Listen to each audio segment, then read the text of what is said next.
Hello friends, start करते हैं आज की वीडियो को। तो ये जो टॉपिक है ये मार्केंशिया का डिस्ट्रीब्यूशन और हैबिटेट, ये मैं आपको पढ़ा चुका हूँ। आज हम जो बात करने वाले हैं वो बात करने वाले हैं इसकी गेमेटोफाइटिक फेज की।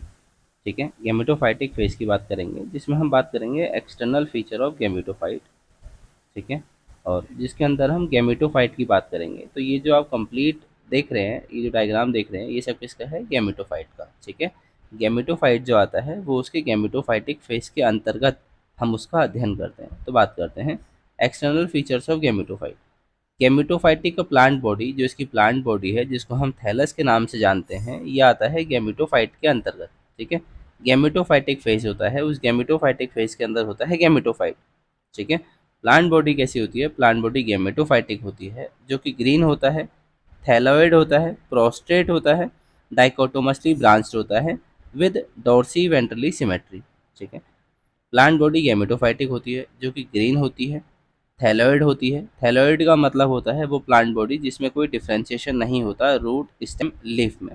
मतलब इसकी प्लांट बॉडी में ना तो रूट होगा, ना स्टेम होगा, ना लीफ होगा। ठीक है, प्रोस्टेट होता है। ठीक है, मतलब स्ट्रेट होती है। डाइकोटोमसली ब्रांचिंग होती है, मतलब इसमें ब्रांचिंग जो होती है ना डाइकोटोमस होती है। डाइकोटोमस मतलब एक पहले एक मेन ब्रांच होगी और ये ब्रांच आगे जाके दो में ऐसे डिवाइड हो जाएगी। ठीक है, इसको बोलते हैं dichotomously branching with dorsiventrally symmetry. Dorsiventrally मतलब ये इसकी प्लांट बॉडी दो भागों में डिवाइड होती है, आगे और पीछे। ठीक है, डॉर्सी वेंट्रल का मतलब होता है ऊपर की साइड भी होगा और उसके पीछे की साइड भी होगा। इसमें दो साइड पाई जाती है। ठीक है, आगे और पीछे। जैसे आप ये डायग्राम देख रहे हैं, ये आप देख रहे हैं इसका डोर्सल साइड। जो उसके पीछे की साइड होगी ना, उसको बोलते हैं वेंट्रल साइड। ठीक है, और ये डॉर्सी वेंट्रली फ्लैट होते हैं। ठीक है, मतलब चपटे स्ट्रक्चर्स होते हैं डॉर्सी वेंट्रली। लेंथ ऑफ थैलाई, ये जो आप देख रहे हैं कंप्लीट डायग्राम, इसको हम बोल देते हैं थैलस। ठीक है, ये जो आप पूरा देख रहे हैं इसको हम बोल देते हैं एक थैलस। ठीक है, और ये थैलस जो होता है इसकी लंबाई जो होती है वो होती है 2 से 10 सेंटीमीटर या उससे ज़्यादा भी हो सकती है। ठीक है, each lobe of branch of thallus has a notch of at apex. मतलब ये जो आप लोब देख रहे हैं, ये मैंने आपको बताया यहाँ से एक नीचे एक मेन प्लांट बॉडी है, ये आगे जाके दो में डिवाइड हो जाती है। ठीक है, जिसे हम बोल देते हैं लोब। ठीक है, ये एक लोब हो गया और ये दूसरा लोब हो गया। ठीक है, एक मेन प्लांट बॉडी में दो लोब पाए जाते हैं। ठीक है, डाइकोटोमसली ब्रांचिंग इसको बोलते हैं, ये आगे जाके दो में ऐसे डिवाइड हो जाती है, इसको बोलते हैं डाइकोटोमस ब्रांचिंग। ठीक है, और यहाँ पर ये जो लोब है, जैसे मैंने आपको बताया ये एक लोब है, इस लोब के ऊपर हिस्से वाले हिस्से पर प्रेजेंट होता है नॉच, इसको हम बोलते हैं एपिकल नॉच। ठीक है, ये बिल्कुल एक सिरे पर पाया जाता है, टॉप पर, तो इसलिए इसको बोलते हैं अपेक्स। ठीक है, अपेक्स का मतलब होता है बिल्कुल एकदम टॉप साइड पर एक छोटा सा गड्ढा जैसा पाया जाता है, उसको हम बोलते हैं नॉच। ठीक है, और ये एपिकल साइड पर है। ठीक है, या डोर्सल साइड पर है तो हम इसको बोलते हैं एपिकल नॉच। ठीक है, at the bottom of the notch is located the growing point. जो नॉच होता है इसके नीचे प्रेजेंट होता है ग्रोइंग पॉइंट। मतलब ये जो आप नॉच देख रहे हैं, ये जो डिप्रेशन मतलब गड्ढा सा देख रहे हैं, इसको हम नॉच बोलते हैं। ठीक है, एपिकल नॉच भी कहते हैं। इसके नीचे की कुछ सेल्स होती हैं जो कि जो ग्रोथ शो करती है। ठीक है, तो इसीलिए हम बोलते हैं कि ये है इसका ग्रोइंग पॉइंट। अगर इसको प्लांट को आगे बढ़ना होगा तो यहाँ से सेल्स जो होती हैं वो डिवाइड करती रहती है और ऊपर की तरफ मूव करती रहती है, जिससे ये दोबारा ऐसे ग्रो हो जाता है ऊपर को। ठीक है, दोबारा यहाँ से इसकी बॉडी ऐसे इलोंगेट हो जाती है। तो हम इसको बोलते हैं कि इसके नीचे वाली जो सेल्स होती हैं वो डिवाइड करने की क्षमता रखती हैं और यहीं से प्लांट बॉडी जो है वो ग्रो करती है। ठीक है, तो इसलिए इसको बोलते हैं ग्रोइंग पॉइंट। इस अपेक्स के नीचे कुछ सेल्स प्रेजेंट होती हैं जो कि ग्रोथ शो करती हैं और इसीलिए हम इसको बोलते हैं ग्रोइंग पॉइंट। ठीक है, देखिए अब है कि जो डोर्सल सरफेस पर क्या क्या पाया जाता है। ठीक है, डोर्सल सरफेस है मतलब ऊपर की तरफ क्या क्या पाया जाता है। सबसे पहले पाया जाता है मिडरिब, जो कि बीच में होती है। डिस्टिंक्ट मिडरिब होती है, marked by shallow group. Midrib पाई जाती है जो थोड़ी सी आपको अगर इसकी इसकी प्लांट बॉडी को टच करोगे तो आपको लगेगा जैसे थोड़ी सी धसी हुई है बीच में। ठीक है, शैलो ग्रुप पाया जाता है। अगला है एपिकल नॉच, जो मैंने आपको ये बताया था, एपिकल नॉच पाया जाता है। एपिकल नॉच जो होता है वो रिप्रेजेंट करता है ग्रोइंग पॉइंट को, मतलब इसके नीचे की जो सेल्स होती हैं वो शो करती हैं ग्रोथ। ठीक है, जिससे उसकी प्लांट बॉडी ग्रोथ शो करती है। तीसरा है गैमा कप। गैमा कप पाए जाते हैं। गैमा कप के अंदर होते हैं जेमी, ठीक है, और ये जेमी रेस्पॉन्सिबल होते हैं वेजिटेटिव रिप्रोडक्शन के लिए, ठीक है। गैमा कप क्या होता है? कप शेप, कप शेप आकृति पाई जाती है जिसको हम बोलते हैं गैमा कप। उसके अंदर पाए जाते हैं गैमी जो कि वेजिटेटिव रिप्रोडक्शन करने में हेल्प करते हैं, ठीक है, तो ये भी पाया जाता है इसकी बॉडी पे। अगला है एयरपोर। एयरपोर पाया जाता है इसकी बॉडी पे डोर्सल सरफेस पर। सेवरल डायमंड शेप रोम्बोइडल और पॉलीगोनल एरिया इसकी बॉडी पर रोम्बोइडल और पॉलीगोनल एरिया पाया जाता है। Boundaries between these area mark the limit for underlying air chamber. ये क्या करता है? इसकी जो बाउंड्री सेट करती है ना, इसके नीचे होते हैं एयर चैम्बर, ठीक है, इसके नीचे एयर चैम्बर होते हैं। जो रोम्बोहाइडल एरिया जो है वो रिप्रेजेंट करता है इसके नीचे प्रेजेंट एयर चैम्बर को, ठीक है। Dot like structure at the centre of each polygonal area represent the airport. इस जो ये पॉलीगोनल एरिया है इसके बीच में एक डॉट लाइक स्ट्रक्चर पाया जाता है बिल्कुल सेंटर पर, ठीक है, जो कि दर्शाता है एयरपोर्ट का, या उसी को हम बोलते हैं एयरपोर्ट। अभी मैं आपको इसका डायग्राम दिखाने वाला हूँ। अगला है सेक्स ऑर्गन। सेक्स ऑर्गन क्या है? मेल सेक्स ऑर्गन और फीमेल सेक्स ऑर्गन पाए जाते हैं डोर्सल साइड पर। और वो मेल सेक्स ऑर्गन को हम बोलते हैं एंथ्रीडिया, और जो फीमेल सेक्स ऑर्गन है इसको हम बोलते हैं आर्किगोनिया, ठीक है, मतलब एंथ्रीडिया और आर्किगोनिया पाए जाते हैं डोर्सल सरफेस पर, ठीक है। मेल वाले में मेल सेक्स ऑर्गन पाया जाएगा, फीमेल प्लांट बॉडी में फीमेल सेक्स ऑर्गन पाई जाएगी, ठीक है। फिर आता है स्पोरोफाइट। स्पोरोफाइट जो है ये भी डोर्सल साइड पर पाया जाता है। ये डिफ्रेंशिएटेड होता है फुट, सीटा और कैप्सूल में। जब आप मार्केंशिया का स्पोरोफाइट पढ़ते हैं तो वो 3 भागों में विभाजित होता है, फुट में, सीटा में और कैप्सूल में। तो ये थे डोर्सल सरफेस पर। डोर्सल सरफेस पर ये 6 चीज़ें पाई जाती हैं, ठीक है। तो मैं आपको एक एक करके डायग्राम दिखा देता हूँ। ये है डोर्सल सरफेस ऊपर की तरफ मिडरिम मैंने बताया था आपको। तो मिडरिम ना थोड़ी सी धसी हुई होती है। ये जो आप शैलो ग्रूव देख रहे हैं ना, इसी को बोलते हैं मिडरिम, ठीक है। ये मिडरिब है, और मिडरिब के ऊपर लगे होते हैं ये स्ट्रक्चर जो आप देख रहे हैं, इसको बोलते हैं गैमा कप, ठीक है। इस गैमा कप के अंदर जो ये छोटी छोटी आकृतियाँ आप देख रहे हैं इसको हम बोलते हैं गैमी, ठीक है। ये भी मैं भी आपको दिखाने वाला हूँ। दूसरा मैंने आपको बताया था एपिकल नॉच। एपिकल नॉच मतलब ये जो मेन प्लांट बॉडी है ये 2 में विभाजित होती है ऊपर, जिसको हम बोलते हैं लूप, ठीक है, इस लोब बोलते हैं या डाइकोटोमसली ब्रांचिंग बोलते हैं। ये 2 में विभाजित होती है, इसको डाइकोटोमसली ब्रांचिंग बोलते हैं, या इसको लोब भी कहते हैं। इस लोब में टॉप साइड पर, अपेक्स पर, ये जो छोटा सा गड्ढा जो आपको दिख रहा है यहाँ पर भी, यहाँ पर भी, इसको हम बोलते हैं एपिकल नॉच या नॉच, ठीक है। इसी के नीचे पाई जाता है ग्रोइंग पॉइंट, ठीक है। तो ये था बीच में मिड रिब जो मैंने आपको अभी दिखाया इस वाले वीडियो में। यहाँ पर डायग्राम से, ये लाइन से शो कर रखा है। यहाँ पर मैंने आपको एक्चुअल दिखा रखा है कि कैसे दिखता है प्लांट में, ठीक है। ये है मिड डॉर्सल ग्रूव, ठीक है, ये मिड डॉर्सल ग्रूव है, इसी को हम बोलते हैं मिड रिब भी। आगे गैमा कप जो मैंने आपको दिखाया था उसी को मैंने बड़ा डायग्राम करके दिखाया है कि यह है आपका एक गैमा कप, ठीक है। ये जो आप पूरी आकृति देख रहे हैं इसको बोल देते हैं गैमा कप। इस गैमा कप के अंदर ये जो छोटे छोटे आपको दिख रहे हैं इसी को हम बोलते हैं जेमी।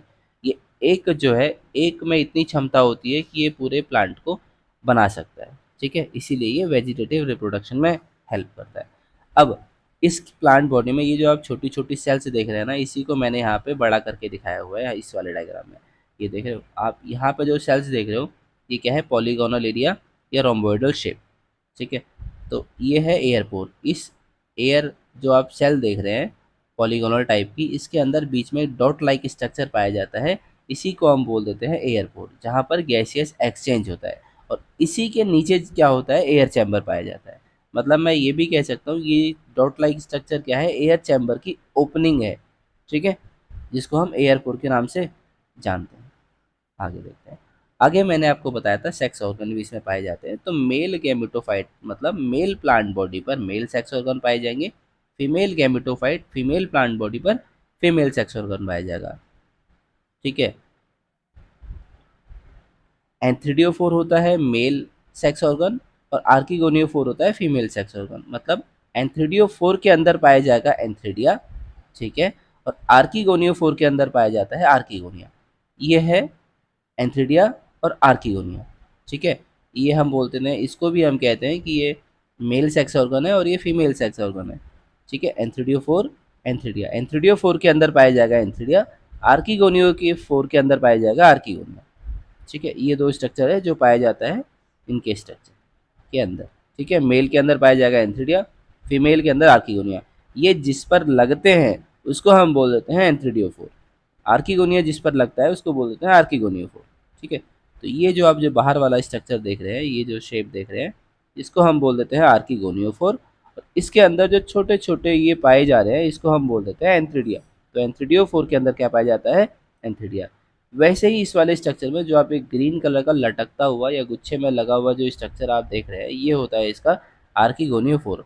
इसी के अंदर नीचे की तरफ क्या है, छोटे छोटे आर्किगोनिया लगे होते हैं। ठीक है, तो आर्किगोनियोफोर के अंदर क्या लगा है? आर्किगोनिया। अगला है स्पोरोफाइट। तो स्पोरोफाइट का मैंने आपको पूरा डायग्राम दिखा रखा है। ये 3 भागों में विभाजित होता है। फुट, ये यहाँ पे हिस्सा जो है इसको हम बोल देते हैं फुट। इसके बाद ये वाला जो हिस्सा है इसको हम बोल देते हैं सीटा। और इसके ऊपर ये वाला जो हिस्सा है पूरा, इसको हम बोल देते हैं कैप्सूल। ठीक है, तो ये 3 भागों में विभाजित होता है, नीचे फुट, उसके ऊपर सीटा, उसके ऊपर कैप्सूल।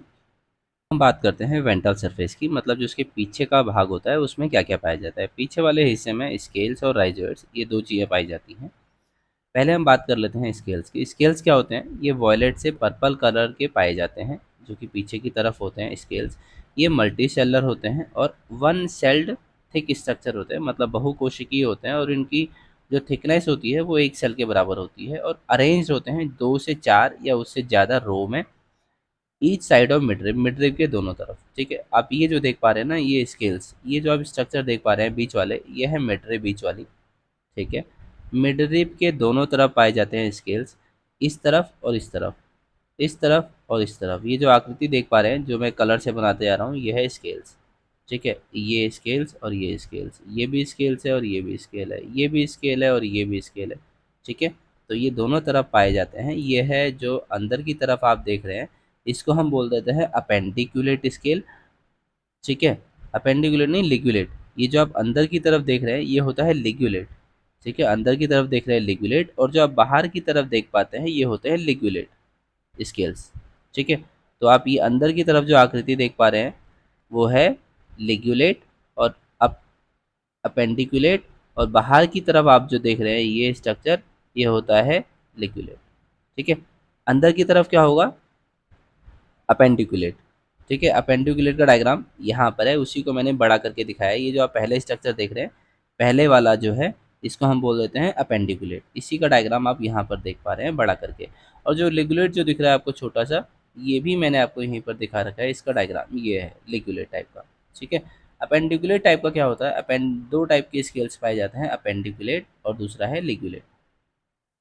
ठीक है, अपेंडिकुलेट क्या होता है? Present usually in one row on both side of midrib, midrib के दोनों तरफ पाया जाता है और एक रो में पाया जाता है, एक रो इस तरफ और एक रो इस तरफ। And each contain an appendage at its apical side, apical side पर एक छोटी सी आकृति पाई जाती है जिसको हम बोलते हैं अपेंडेज। तो ये पूरा है इसका डायग्राम। और इसके ऊपर जो पाई जाती है ये जो एपिकल साइड पर, इसको बोलते हैं अपेंडेज। ठीक है, दूसरा है लिगुलेट।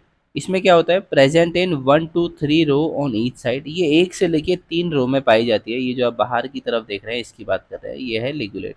तो ये दोनों तरफ एक रो से 3 रो में पाई जाती है। ठीक है, each ligulate scale is ligule like with no appendage, ये सिर्फ लिग्यूल लाइक होता है, इसमें कोई भी अपेंडेज जैसे ऊपर पाया जाता है वैसे इसमें एब्सेंट होता है, इसमें नहीं पाया जाता है कोई भी appendage. Ligulate scale are smaller than appendiculate scale, ये आप देख पा रहे हैं कि जो ये लिग्यूलेट स्केल है ये छोटा है अपेंडिकुलेट से।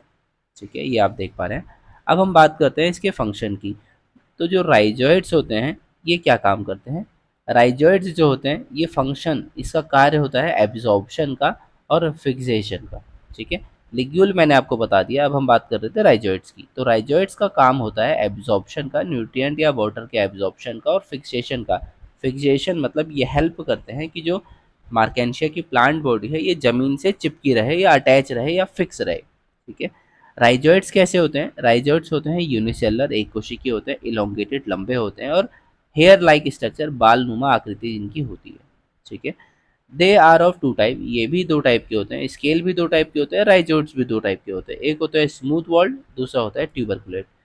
स्मूथ वॉल्ड और ट्यूबरकुलेट में मैंने आपको यहाँ पर दोनों में डिफरेंस करके समझाया हुआ है। जिसकी दीवार स्मूथ होगी, मतलब इसकी वॉल जो है स्मूथ होगी, इस राइजॉइड्स को हम बोल देते हैं स्मूथ वॉल्ड। और दूसरा ट्यूबरकुलेटेड राइजॉइड जो है वो इस तरफ, मैंने आपको यहाँ पे इसका डायग्राम दिखा रखा है। ये ब्रॉड होते हैं, थिन वॉल्ड होते हैं, यूनिसेलुलर होते हैं, and both outer and inner smooth wall layer. ये चौड़े होते हैं, थिन वॉल्ड होते हैं, एक कोशिकीय होते हैं, और इसकी दोनों साइड की लेयर जो होती है अंदर से स्मूथ होती है। ये बाहर से दिखने में है आउटर स्ट्रक्चर है, और जब आप इसका क्रॉस सेक्शन काटते हैं तो अंदर की लेयर और बाहर की लेयर दोनों जो वॉल लेयर है वो दोनों स्मूथ होती है। जब मैं ट्यूबरकुलेट की बात करता हूँ, ये नैरो होते हैं, बहुत पतले होते हैं। इनकी inner wall layer contains many peg like in growth, मतलब ये बाहर से देखोगे तो ये बाहर से दिखने में तो स्मूथ दिखेंगे, ठीक है। लेकिन जब आप इसको क्रॉस सेक्शन इसका काटोगे और अंदर से देखोगे तो इनकी जो बाहर की लेयर है वो तो क्या है, स्मूथ है। लेकिन जब आप अंदर की लेयर देखोगे तो उसमें ऐसे छोटे छोटे पेग लाइक स्ट्रक्चर पाए जाते हैं, या पेग लाइक इन ग्रोथ जो होती है इसमें पाई जाती है। ये इस तरफ से, और सेम वैसे ही इस तरफ से, ठीक है, ऐसे। ये लेयर जो होती है, इसकी अंदर वाली जो लेयर है वो थोड़ी अंदर को धसी होती है, ठीक है। आप देख रहे हो ये अंदर को घुसी हुई है यहाँ से, ये अंदर को यहाँ से जा रखी है, तो इसी को हम बोलते हैं पेग लाइक ग्रोथ बोल देते हैं, ठीक है। इनर वॉल अंदर को धसी होती है, ये अंदर को थोड़ी मुड़ी होती है, अंदर को फोल्ड होती है, इसी को हम बोलते हैं पेग लाइक इन ग्रोथ, ठीक है। तो आज की वीडियो में इतना ही, बाकी आपसे मिलते हैं नेक्स्ट वीडियो में।